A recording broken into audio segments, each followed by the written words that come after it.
감사합니다. 이게 쉬운 일이 아닌데 사실 3부 예배 때도 찬양하시는 거 굉장한 도전이고 용기다 생각이 드시는데 또 열심히 하셔요. 열심히 하시고 또 우리 오늘 또 이제 제가 부목사님한테 오늘 사례 발표를 좀 했으면 좋겠다 했더니 이제 우리 성도님 하신다 그래서 또 한편으로는 너무 감사하고 많이 도전이 되는 것 같습니다. 좀 출석 좀 부리겠습니다. 당황하셨죠? 네, 각 구역별로 출석을 부르면 우리 구역장님들이 시험 들라나요? 네, 네. 자, 우리 1교구 대답하겠습니다. 시작. 1교구? 당황하시네 또. 구역으로 부를까요? 자, 2교구? 3교구? 청년부? 우리 청년분이 여기저기 흩어져 있어서 이렇게 하는데, 자, 혹시 나는 우리 구역이 오늘 다 나왔다, 이런 구역 있으세요? 없나요? 자, 1교구에 없나요? 자, 그럼 다는 못 나왔어도 우리 구역은 그래도 이만큼 많이 나왔다 할 만한 구역 있으신가요? 네, 여기 손 드셨어요? 자, 몇 명 나오셨어요? 6명? 전체가 몇 분이죠? 여기는 인원이 너무 많은데 그래도 상대적으로 6명이면 많이 나오셨어요. 자, 우리 뒤에 우리 권희정 권사님 손 드신 건가요? 아니요, 저 뒤에도 손 드셔갖고. 같은 구역이죠, 여기는? 다른 구역이에요? 네. 박정순 권사님은? 네? 저 1-3구역 다 나왔어요? 다 나오신 분. 여기는 어쨌든 상대적으로 13명인데 6명이 한 절반 나오신 거고. 자, 뒤에 손 드셨는데.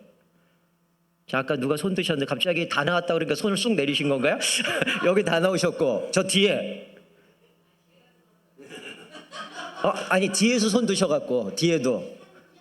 같은 3구역이에요? 네. 알겠습니다. 자, 2교구에서 자, 다 나왔다. 다는 안 나왔고. 네. 몇 분이죠, 전체가? 9분 중에 7명. 좋습니다. 네, 9명 중에 7분, 13명 중에 6분. 그리고 저기는 다 나왔고. 자, 3교구 중에. 네? 더 있으세요? 네네. 3교구. 침묵을 지키시나요? 다 나오지 않더라도 우리 구역은 좀 이만큼 많이 나왔다. 7명 중에 6명? 네, 알겠습니다. 네. 더 없나요? 자, 우리 청년부. 네? 절반 정도 나왔다. 자, 네. 자, 오늘 그러면 1교구에서 다 나온 구역이 있다고 그랬죠? 네, 거기. 자, 2교구에서는 7명 중에 6명? 아니, 헷갈린다. 9명 중에 7명. 네. 그리고 3교구는 7명에 6명. 자, 우리 청년부는 절반 조금 넘게.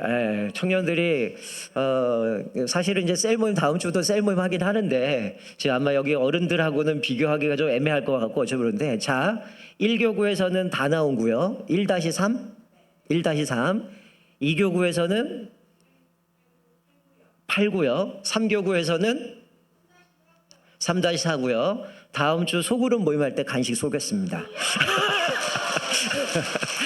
같이 소그룹 나눌 때 같이 드시면서 하실 수 있도록 제가 간식을 쏘고 청년부 수련회 가겠습니다. 네. 자, 우리 청년들은 어차피 다음 주 청년부 수련회니까 가서 먹으면 되니까 청년도 생략하고. 자, 어쨌든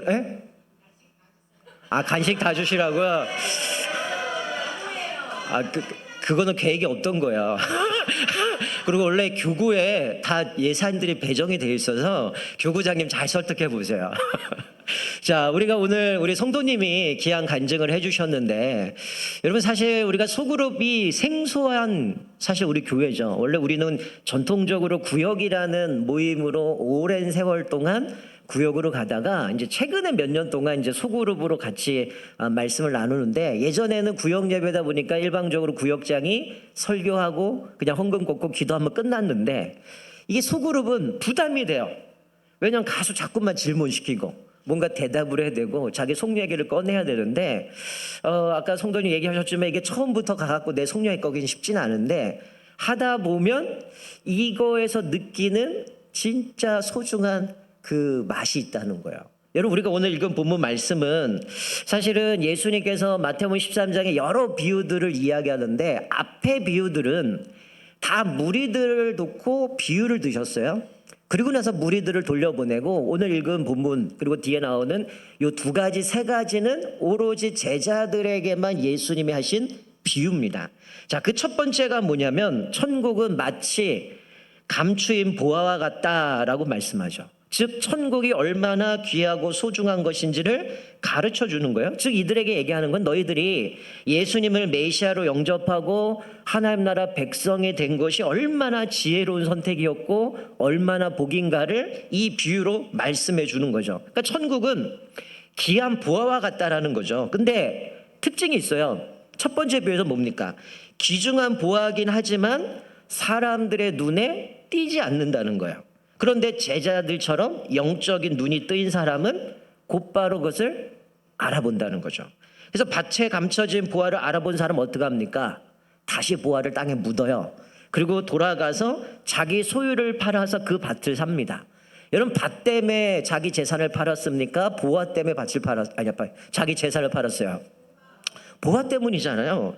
여러분, 그 밭에 묻어둔 보화를 얻기 위해서 자기 소유의 다 모든 것을 팔아서 그 밭을 샀다라는 거예요. 여러분, 이 당시에는 이스라엘은 뭐 지금처럼 은행이 있거나 이런 것이 아니다 보니까 이들은 뭐 귀중품이나 아니면 이런 것들을 소중하게 보관하기 위해서 여러분들처럼 뭐 장롱이나 아니면 가끔 뭐 이상한 데다 막 이렇게 깊이 숨겨놓지만 이 당시에는 뭐 전쟁이 나거나 도둑이 들어오거나 하면 침략군이 찾아올까봐 집에다 보관 안 했어요. 그 이들은 땅을 파다가 거기다 묻든지 아니면 항아리나 어떤 상자 같은 데다 그걸 파갖고 땅에 묻습니다.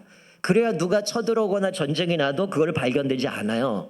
그럼 전쟁이 끝나고 나면 다시 와서 그것을 찾아서 자기 보화를 발견하는 거예요. 자, 그런데 그런 상황 가운데 이 주인이 전쟁이 났거나 이럴 때에 이걸 묻어놓는데 그 사람이 죽었든지 아니면 뭐 오지 않았든지 그래서 결국은 이 보화를 아무도 몰라요. 근데 오늘 비유에서는 이 농부가 밭을 갈다가 어쨌든 땅에서 이 보화를 발견한 겁니다.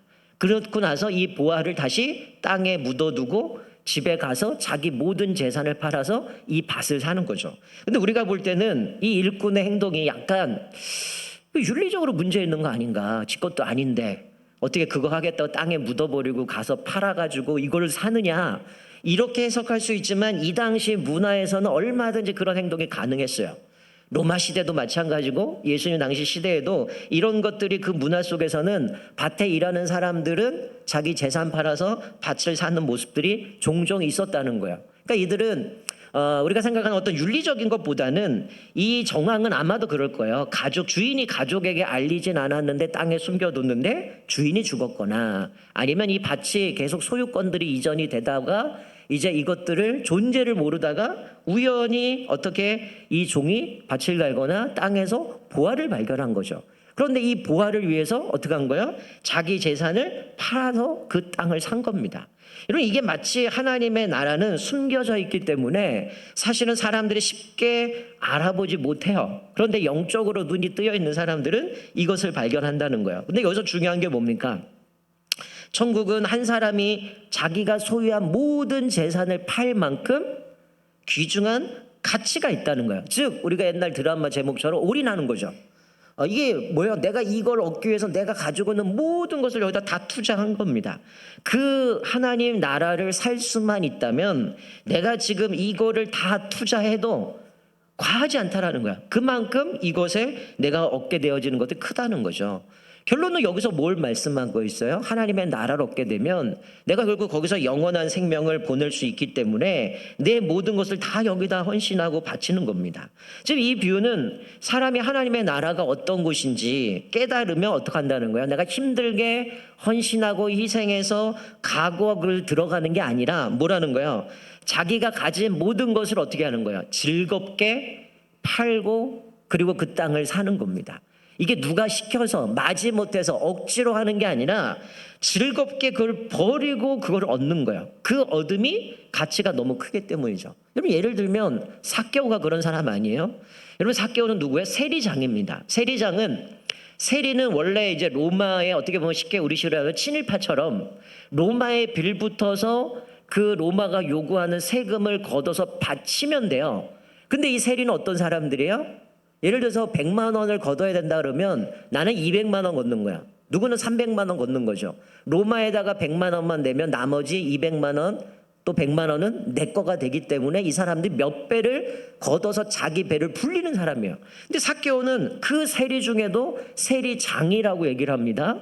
근데 이 삭개오가 지금껏 그렇게 열심히 난 등쳐먹고 돈을 벌었는데 허무한 겁니다. 근데 소문을 들어요. 예수님이 우리 동네에 마을에 찾아온다는 거예요. 그래서 야 내가 인생을 이렇게 살았는데 이거 만족감도 없고 인생에 허무한데 그 주님이 오신다는 여러 가지 소문을 들었겠죠. 그걸 듣고 내가 이 예수님을 만나면 내 인생 달라지지 않을까? 그 허무함들이 채워지지 않을까? 그래서 예수님을 만나러 가는데 어떤 일이 벌어져? 사람들이 많아요. 무리들이 많아서 감히 나갈 수가 없어요. 그래서 그가 선택한 게 뭡니까? 우리 옛날엔 뽕나무로 되어 있지만 돌 무화과 나무에 올라가게 되죠. 그리고 예수님이 그 앞에 지나가시다가 삭개오를 보고 내려오라고 얘기합니다.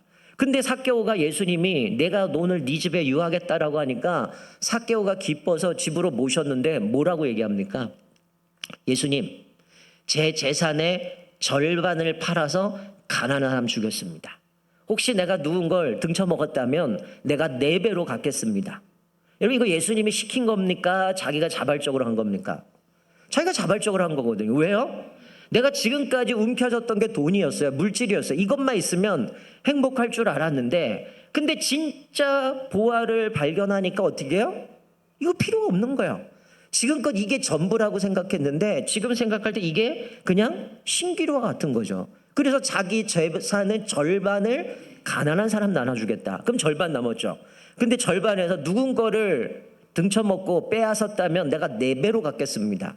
여러분 아까 말씀드린 거 세리가 뭐 했어요? 남 등쳐먹은 사람 아닙니까? 절반은 가난한 사람 나눠주고 그럼 나머지 돈에서 누군 거 등쳐먹었으면 4배 갚아야 되는데 그럼 자기 재산 다 날리는 거예요. 근데 왜 이렇게까지 합니까? 굳이 예수님이 시키지도 않았어요. 근데 자기가 자발적으로 절반은 가난한 사람 누구 거 내가 등쳐먹고 뺏었다면 4배로 갚겠습니다. 이게 뭐예요? 지금까지 내가 소중하게 여겼던 이것은 아무것도 아니고 그 예수님을 모시고 예수님을 만나고 그분을 나의 메시아로 섬기는 것이 더 큰 가치라고 생각하니까 지금까지 움켜졌던 것들을 다 포기하고 나아간다라는 거죠. 여러분 우리 주변에도 그런 사람들 참 많아요. 예수를 섬기면서 주님 따르기 위해서 많은 것들을 감수하는 분들이 있습니다. 어떤 분들은 주님을 따르기 위해서 많은 경제적인 손실들을 내가 그것들을 감수하는 사람들이 있고요. 또 때로는 신앙 때문에 직장을 바꾸는 사람이 있어요. 업종을 바꾸는 사람들이 있습니다. 또 어떤 분은 사업을 하면서 하나님 나라 원칙대로 내가 이것들을 경영하다 보니까 큰 계약건임에도 불구하고 그것들을 포기해요.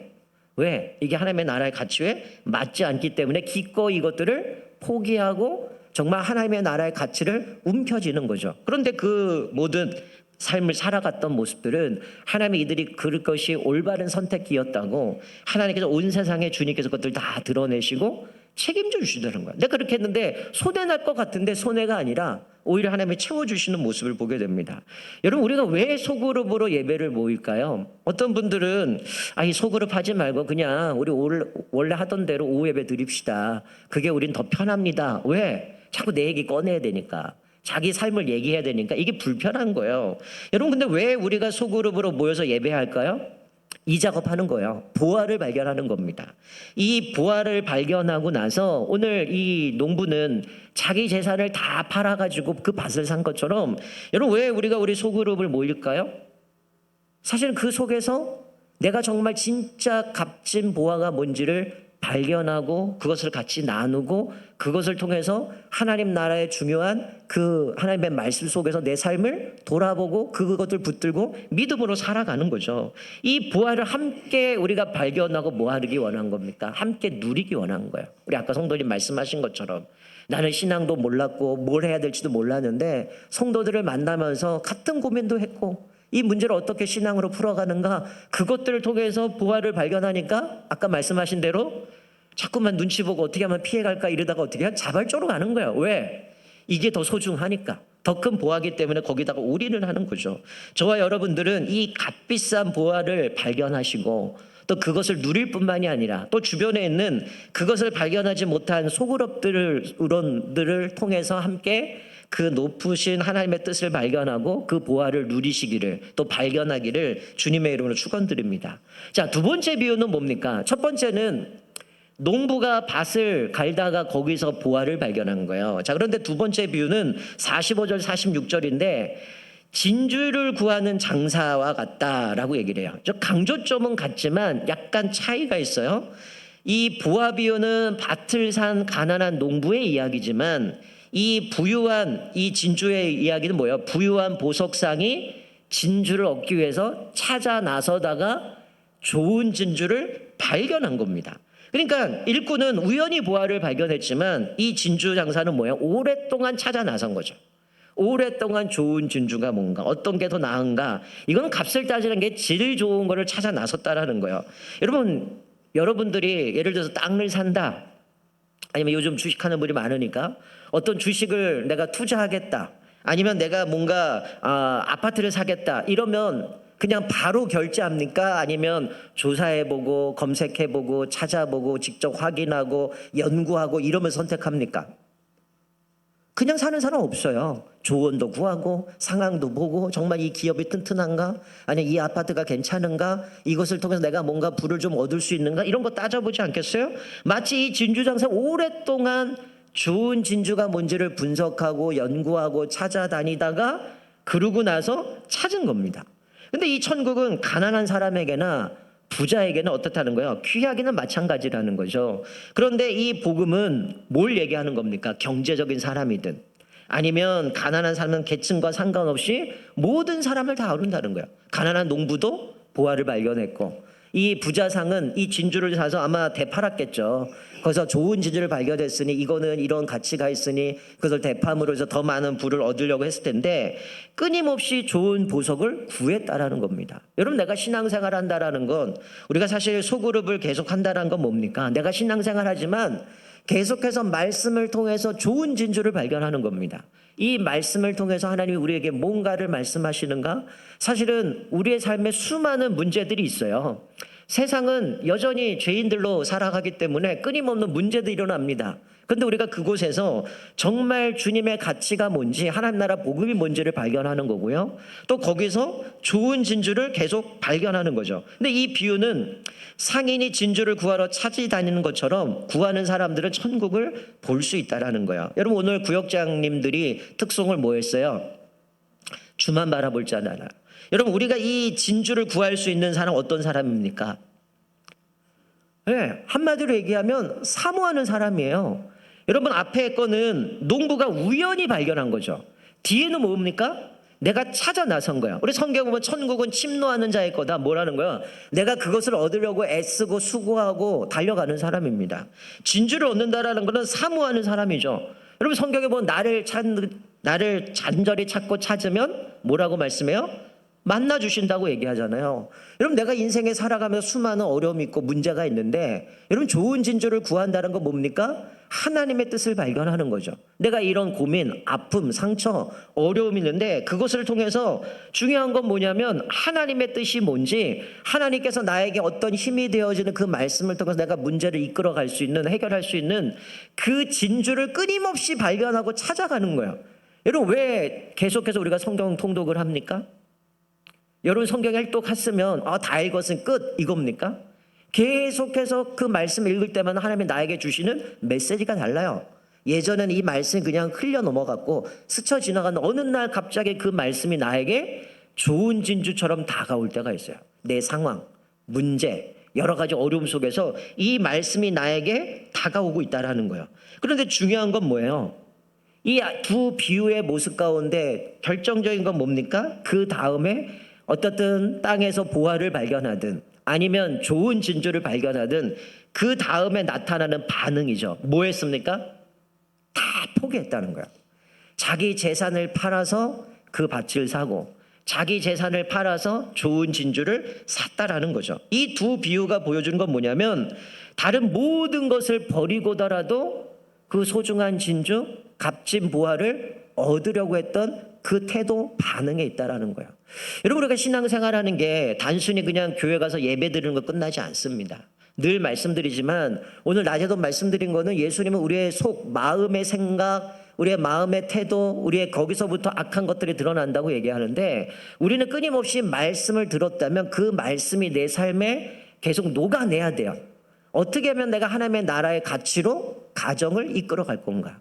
어떻게 하나님 나라의 가치로 회사를 다닐 것인가? 어떻게 내 사업장을 운영해 갈 것인가? 또 교회에서 여러 가지 사역을 할 때는 어떻게 하나님 나라 가치를 가지고 살아가야 되는가? 제가 금요일 날 말씀 나눈 게 뭡니까? 교회는 예수 그리스도가 머리다. 그리고 교회는 우리 성도들이 한 몸이다라고 얘기를 했어요. 그 몸은 뭘 받아야 돼요? 머리이신 예수님의 지시, 계획, 그 모든 것들을 받고 그거대로 움직이는 게 건강한 교회라고 얘기를 했어요. 여러분, 우리가 그리스도인이라고 얘기하는 것은 뭡니까? 끊임없이 하나님의 말씀을 통해서 하나님의 뜻을 발견하는 거예요. 즉 좋은 진주를 발견하는 거예요. 어느 날은 성경을 읽다가 정말 내가 몰랐던 말씀이 발견되기도 하지만 내가 오늘 이 말씀을 통해서 하나님이 나에게 주시는 메시지를 발견하고 내가 이걸 붙들고 믿음으로 이것을 이겨나가겠다. 끊임없이 말씀을 찾다가 그날 정말 나에게 다가오는 말씀들을 만날 수 있다라는 거죠. 여러분, 새벽에 같이 살펴봤는데 다른 복음서에 나오면 예수님이 자기 딸이 귀신 들렸어요. 그래서 어머니가 내 딸 좀 고쳐주세요라고 얘기하는데 다른 복음서에 보면 수로보니게 여인이라고 얘기해요. 근데 예수님이 마태는 뭐라고 그러냐면 내가 이스라엘의 잃어버린 자에게 가는 것보다 다른 거에 가지 않는다라고 얘기를 해요. 무슨 얘기냐면 나는 유대인들, 이스라엘 백성들을 돌보는 게 우선이지 너처럼 이방인에게 가는 건 안 한다는 거예요. 여러분, 얼마나 자존심 상하겠어요. 너 이방인이잖아. 나는 이방인에게 안 가. 유대인에게만, 잃어버린 양에게 갈 거야 라고 얘기를 합니다. 그러면서 예수님이 뭐라고 얘기하냐면 더 잔인하게 뭐라고 해서 나는 이 자녀에게 줄 떡을 개에게 던지지 않겠다라고 얘기를 해요. 여러분, 만약에 이게 여러분이 주님한테 찾아가는데 이 얘기를 들으면 얼마나 자존심 상하고 얼마나 창피하겠어요. 근데 이 여인이 뭐라고 얘기합니까? 여러분, 강아지 키워보신 분 아시죠? 밥 먹으면 강아지가 어디 가 있어요? 우리 발밑에 와요. 뭐 때문에? 부스러기를 얻어먹으려고. 이 여인이 그 고백을 하는 거예요. 맞습니다. 개들도 아이들이 상에서 떨어지는 부스러기를 먹습니다. 이 얘기를 해요. 여러분, 이 어머니의 마음이 얼마나 예수님이 그 놀라운 보화인지를 알았기 때문에 내가 무시당하고 개 취급 당하는데도 어떻게 해요? 그래요, 맞아요. 나는 아이들이 먹는 그 부스러기 떨어지는 걸 먹는 개처럼 나는 그 부스러기 은혜라도 먹겠습니다. 이 여인이 그런 고백을 하는 거야. 체면, 자존심 다 포기해서. 뭐 때문에? 그 예수라는 보화, 예수라는 진주를 얻기 위해서 자기 모든 걸 포기하고 그거 갔다는 거야. 그래서 예수님이 어떻게 해요? 그 딸을 고쳐주시는 모습을 봅니다. 여러분, 우리가 소그룹을 예배를 드린 이유가 그거예요. 어쩌면 우리 성도님 간증한 것처럼 때로는 우리 성도들 가운데 진주를 발견하지 못하는 사람들이 있어요. 아직 신앙생활 연수가 얼마 없기 때문에, 아직 깊이 성경을 이해하지 못하기 때문에 말씀을 들어도 이해가 못하는 분들이 있어요. 그런데 우리 구역장님들, 우리 함께 소그룹 원들이 뭐 하는 겁니까? 그 진주를 같이 발견하는 거죠. 그 숨겨진 보화를 발견하면 나는 너무 기뻐서 내 재산 다 팔아갖고 밭을 샀는데 내 옆에 있는 사람들은 그거 발견 못해요. 그래서 늘 힘들어요. 외롭고 힘들고 문제 때문에 고민하고 염려하는데 나는 이미 문제를 초월했거든요. 여러분, 사도 바울이 그런 고백하잖아요. 내가 살아도 주를 위해 살고 죽어도 내가 주를 위해 죽는다. 이게 무슨 얘기입니까? 사도 바울이 고백했던 것은 나는 일체의 비결을 발견한 거예요. 내가 그리스도 안에서 내게 능력 주신 안에서 내가 모든 걸 할 수 있다. 이게 무슨 얘기입니까? 주님이 나와 함께 하시면 내가 이런 가난한 상황, 심각한 상황에서 나는 이겨나갈 수 있고요. 내가 풍부하고 부유함에 있어도 주님이 나와 함께 해서 이겨나갈 수 있다는 거예요. 여러분, 우리가 일체 비결을 발견하면 이 숨겨진 보화, 좋은 진주를 발견한 사람들은 흔들리지 않습니다. 왜요? 하나님이 나에게 이 보화를 통해 주실 메시지들, 또 그것을 통해서 주신 은혜가 너무 크기 때문에 또 다른 위기가 와도 그 말씀을 붙들고 있기 때문에 흔들림이 없습니다. 내가 가난해도 비천해도 어려워도 하나님이 나와 함께 하시므로 내가 극복해 갈 수 있고, 내가 풍부할 수도 있고 많은 것 누릴 수도 있을 때도 하나님이 나와 함께 할 수 있기 때문에 사도 바울은 그 고백한 거예요. 내가 살아도 주를 위해 살고 죽어도 주를 위해 살겠다는 거죠. 여러분, 이 오늘 말씀의 마지막에 보면 이 예수님의 비유 가운데 마지막 결론은 어떻게 했냐면 한 어부가 그물을 던져요. 그물을 던져 물고기를 잡습니다. 근데 그 물고기가 가득 오게 되는데 이 그물은 보통 이야기하는 저인망이에요. 그래서 예를 들어서 우리가 흔히 아는 베드로가 이제 물고기를 못 잡았다가 주님이 명령한다고 물고기 잡을 때 두 배가 가잖아요. 그물을 양쪽 배가 끌고 가서 이제 이 고기를 싹 쓸어버리는 거죠. 근데 대부분은 그물 위에다가 나뭇가지나 어떤 콜크 같은 게를 매달려서 그물이 떠요. 근데 밑에는 줄을 달아요. 그럼 그물이 땅에 끌어가서 배가 양쪽에서 끌고 가면 물꼬를 싹 거둡니다. 아니면 배 하나가 움직인다 그러면 하나 배 끝에 묶어놓고 하나는 그물을 묻에다가 묶는 거죠. 그래서 배가 이 그물을 끌고 가면서 모든 물고기를 잡아요. 그런데 이 비유에서 48절에 보니까 뭐라고 합니까? 그물에 가득함에 물가로 끌어내고 앉아서 좋은 것을 그릇에 담고 못된 것을 내버리느니라. 자, 물고기를 싹 쓸었어요. 그런데 이 어부가 뭐 하는 겁니까? 나와서 물고기를 이제 분류하는 겁니다. 이 당시에 갈릴리 바다에는 대개 한 24종의 고기들이 있었다고 해요. 근데 그 물고기를 다 잡았는데 분류를 하는 거죠. 좋은 거는 그릇에 담고, 여기서 나쁜 것이라고 하는데 그건 아마 못 먹는 걸 겁니다. 치어라든지 아니면 독이 있는 물고기라든지 아니면 부정한 물고기라든지 이런 것들은 그들이 다 버려버렸다는 거예요. 여기서 이야기하시고 있는 건 뭐냐면 예수님이 이 얘기를 하면서 세상 끝날에도 이와 같을 거다. 세상 끝날에 천사가 와서 좋은 물고기와 나쁜 물고기를 분류한 것처럼 악인과 선인을 구분한다는 거예요. 여러분, 우리가 하나님 앞에서 믿음으로 살아간다고 얘기하고, 특별히 우리가 구역장들, 교구의 임원들이 있어요. 또 우리 성도들도 마찬가지죠. 우리가 뭡니까? 결국은 마지막 날에 되면 인종을 초월해서 모든 사람들은 분류하게 되어 있다는 거야. 마치 가라지비 여행가처럼 악인과 선인을 끝날까지 있다가 마지막에는 악인들 걷어 불태울 거고, 이 곡식들은 곡간에 들어주겠지만 지금 여기서 예수님 말씀하신 게 그거예요. 조금 좋은 물고기는 그물에서 담아다가 이제 그것들을 창고에 집어넣을 거고 그릇에 담을 거고, 나쁜 물고기는 버려버린다는 거죠. 여기서 나쁜 물고기라는 단어를 이 마태가 사용한 것 중에 어떤 단어가 똑같이 쓰냐면 나쁜 열매를 맺고 좋은 열매를 맺는다는 데 같은 단어를 씁니다. 결국 여기서 말씀하고 있는 것은 뭐냐면 종말에 하나님께서 이렇게 분류한다는 거예요. 여러분, 구역장이나 우리들의 사명 중에 하나가 뭡니까? 분명히 마지막 때가 되면 뭐 하는 거예요? 주님은 악인과 선인을 분류해요. 그물에 싹 쓸어버렸지만 먹을 수 있는 것, 먹지 못하는 걸 분류한다는 거예요. 근데 우리들의 사명이 뭐예요? 예수님이 베드로에게 뭐라고 말씀하냐? 이제 너는 사람을 낚는 어부가 되리라. 여러분, 우리가 뭐 해야 됩니까? 마지막 날에 주님이 걷어들인 것들을 분류할 때 못 먹는 것 이거 버려서 불태울 건데, 그 물고기들이 불태움을 당하지 않도록 뭐 해야 돼요? 부지런히 우리가 어떻게 해요? 사람을 낚아야죠.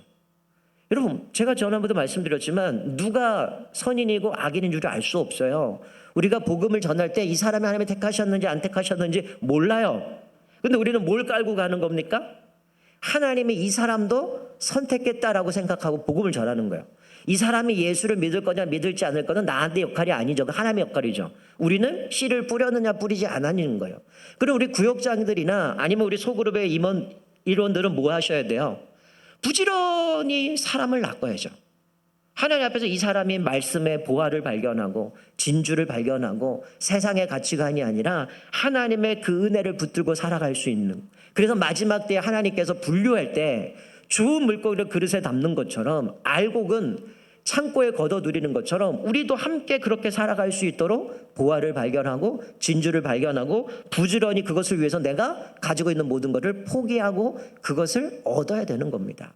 여러분, 우리가 얼마든지 예배드리고 신앙생활을 할 수 있어요. 그런데 여러분, 예배드리고 신앙생활을 하지만 얼마나 우리 삶이 변화됩니까?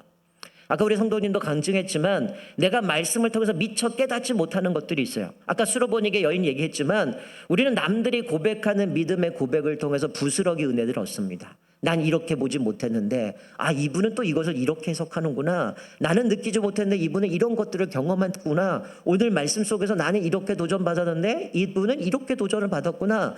그것을 통해서 뭐예요? 부스러기 은혜들을 같이 얻는 거죠.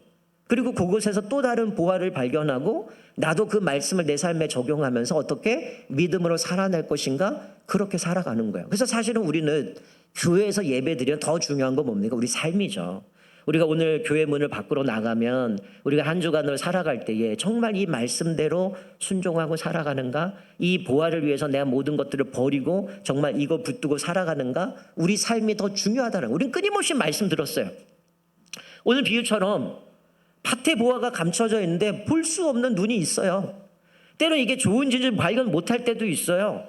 그런데 먼저 신앙생활한 분, 먼저 경험한 분들이 그것을 통해서 우리에게 알려주시는 거죠. 어떻게 보면 우리는 덤으로 그 은혜를 누리는 겁니다. 여러분, 우리 말씀을 보면서 우리가 분명하게 기억해야 될 것은 우리가 이 소그룹이라는 것이 얼마나 소중한지 몰라요. 함께 말씀을 통해서 내가 경험한 것이 또 누군가에게는 또 다른 도전이 되기도 하고요. 또 다른 사람이 경험했던 그것이 나에게 정말 이걸 어떻게 되나, 이 문제 어떻게 풀어가야 되나 하는데 그분이 경험했던 그 하나님의 은혜가 나에게 또 도전이 되고 그 삶을 또 어떻게 보면 벤치마킹 하는 거죠. 그것을 배우고 따라가다가 나도 그 문제가 해결되어지는 모습 속에서 같이 성장해 가는 겁니다. 여러분, 제가 한 가지만 얘기를 하고 마칠게요. 여러분, 교회는 사실은 제가 이제 연석회의 때 이야기를 하려고 했는데 그냥 여기서 얘기하는 게 나을 것 같아요. 여러분, 교회는 마치 예전에 보면 물동이 있죠. 물동이가 보면 우리는 요즘은 뭐 공장에서 찍어내니까 일반 양동이 이런 게 나오지만 옛날에 보면 우리 옛날에 과일 사면 나무 개짝 같은 거를 여러 개 가고 뚜껑 만들고 못 빼서 했잖아요. 옛날에 양동이 같은 거 없었습니까? 철사로 이렇게 묶어서 나무를 잘라갖고 양동이를 만들죠. 그러면 이 나무의 높이가 똑같아요, 달라요? 어떤 건 길기도 하고 어떤 건 짧습니다. 여러분, 여기서 우리가 발견할 수 있는 건 뭐냐면 여러분, 교회는 공동체는 어떤 사람이 특정한 사람이 믿음이 좋아서 믿음이 좋은 사람이 교회에서 봉사하고 섬기죠. 근데 교회는 어디까지 성장할까요? 여러분, 하나 기억하셔야 될 거는 그 양동이는 나무가 아무리 하나가 두 개가 높다 할지라도 물은 어디까지 받을 수 있어요? 작은 것까지밖에 못 받아요. 10개가 나무가 10개인데 8개가 뭐 1m가 돼도 나머지가 50cm밖에 안 되면 물은 50cm밖에 못 받아요. 여러분, 이게 무슨 얘기입니까? 나는 은혜 받고 나는 성장하고 나는 자라가지만 우리는 예수 그를 머리로 한 공동체예요. 한 몸이에요. 나는 은혜 받는데 이 사람은 은혜 못 받을 수 있잖아요. 여러분, 내가 속으로 안 가는 이유가 이 사람과 관계가 힘들어. 이 사람 보기 싫어. 이미 그게 뭐예요? 병들었다는 얘기예요. 우리는 거기밖에 잘할 수 없는 거예요. 그래서 우리는 어떻게 돼요?